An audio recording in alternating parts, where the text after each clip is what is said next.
Right now, the biggest companies on Earth are pouring an enormous amount of money into artificial intelligence, and the stock market keeps rewarding them for it. The more they spend, the higher the price goes. And a lot of that spending is happening long before anyone is sure it will ever pay for itself. And everyone has a tidy explanation. One side says this is the beginning of the biggest wealth transfer in history, and if you are not all in, you are already behind. The other side says it is a bubble, a house of cards that is one bad quarter from collapse. Here is the strange part. They are both looking at the same charts. They are both very confident. And at least one of them is going to be very wrong, very publicly, with your retirement account caught in the middle. So instead of guessing which loud person is right, let's do something almost nobody does. Let's ask someone who has already watched this exact movie. Not a fund manager. Not a guru with a countdown timer. A Roman named Seneca who watched fortunes get built on borrowed confidence 2,000 years ago and wrote down the rule that survives it. Because the technology is new every single time. The behavior never is. This is the old money playbook. Where the oldest ideas about money meet the newest markets. Now, you might be thinking, I do not own any AI stocks, so this is not my fight. Except it almost certainly is. If you own an index fund, a target date retirement fund, or basically any boring, diversified portfolio, a handful of AI-heavy companies now make up a large share of it. You did not choose to bet on the AI boom. The index bet for you. Which means the question is not, should I gamble on AI? You are already holding the chips. The question is the one Seneca actually cared about. When the story changes, do you survive it? There are 4 things the ancients understood about bubbles that your feed will not tell you, because none of them are exciting enough to sell you anything. Let's go through them, and then you can decide where you actually stand. The first is the oldest, and it is Seneca's. He wrote, in his letters, a line worth more than most financial advice you will ever pay for. It is not the man who has too little, but the man who craves more, who is poor. Translated for a brokerage account. A number on a screen is not money. It is a promise that someone else will pay you that number tomorrow. And that promise is only worth something as long as the story holds. The dot-com crowd learned this the hard way.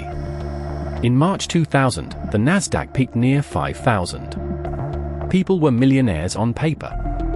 Then, over the next 2.5 years, it fell about 78%. The companies did not all disappear. The internet, it turned out, really was the future. But being right about the future is not the same as surviving the price you paid for it. Here is the picture that makes it stick. A paper fortune in a mania is like a chair that only holds your weight as long as everyone agrees it is a chair. The moment enough people stand up and ask whether it was ever really a chair, it is just firewood, and you are on the floor. Seneca's test is simple. If your sense of being wealthy depends entirely on the number going up, you were never wealthy. You were just comfortable. And comfort is the most expensive thing you can mistake for safety. The second thing the ancients understood is that in a mania, you are not the investor. You are the fuel. There is an old word for the engine of every bubble. Craving. The itch that says everyone is getting rich except you. That itch is not a market signal. It is a feeling, and feelings spread faster than facts. You do not need ancient scrolls to prove it.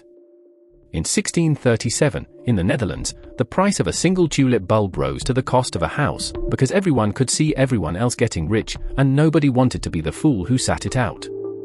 Then, in a matter of weeks, it went to almost nothing. The tulips were fine. The flowers still bloomed. What collapsed was the agreement. And the modern version is more powerful, not less. In 1637, the fear of missing out spread by word of mouth in a market square. Today it is engineered, delivered to your pocket, and tuned to make you feel behind, 24 hours a day. The manias got faster because the wanting got easier to manufacture. So when you feel that pull to buy something purely because it keeps going up, and you cannot stand to watch other people win, that is not analysis. That is the oldest trap there is, wearing a new logo. The third lesson is the quiet one, and it is the one that actually ends people. Bubbles do not punish the wrong opinion. They punish the wrong position. The ancients were blunt about this. The old proverb put it in 7 words. The borrower is slave to the lender. Debt feels like ambition on the way up, and a trap on the way down, and it does not care which one you meant. Look at what actually kills people in a crash. In 1929, it was not simply that stocks fell. It was that people had borrowed to buy them, so when prices dropped, the loans forced them to sell into the fall, which pushed prices lower, which forced more selling. The Dow lost about 89% from top to bottom, and borrowing is what turned a bad year into a wipeout. In 2008 it was the same machine with a different label. Mortgages instead of margin. The market fell around 57%, and the people who lost their homes were overwhelmingly the ones with the least room to be wrong. The rule the ancients would hand you is unglamorous, and it works. The goal in a mania is not to make the most money. It is to make sure that if you are wrong, you are still standing to try again. Debt is what takes that choice away from you, exactly when you need it most. The fourth is the one nobody wants to hear during a boom, because it sounds like leaving money on the table. Around 594 BC, an Athenian named Solon was handed almost total power over a city drowning in debt. He could have taken everything.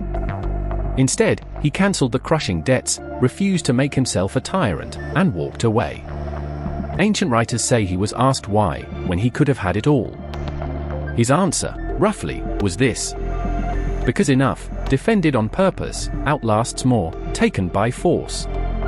That is portfolio strategy dressed as history. The investors who come through every bubble intact are almost never the ones who called the top. Nobody calls the top reliably, and the ones who claim they do are selling you something. The survivors are the ones who decided, in advance, in daylight, what enough looked like, and were willing to be a little early, a little boring, and still rich. Now, to be fair, because this is the part the doomsayers skip. None of this proves the AI boom is a bubble that pops tomorrow. It might not be a bubble at all.